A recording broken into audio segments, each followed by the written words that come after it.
It's day 4 of my Christmas countdown, and I'm at Home Depot where doers get more done. I was drawn to this end cap and found more gardening stocking stuffers than you can shake a stick at.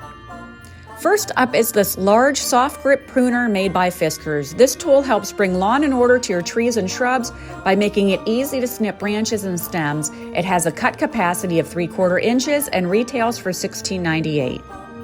Next is this power tooth pruning saw from Fiskars. A cut above the rest, it features a 10-inch triple ground blade, which is designed to cut through thick branches with ease in both overhand and undercut positions. The low price of $22.98 makes it nothing to bark at.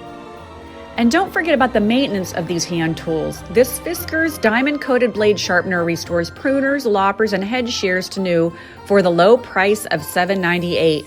Why you wouldn't want to add this to your stocking leaves me stumped.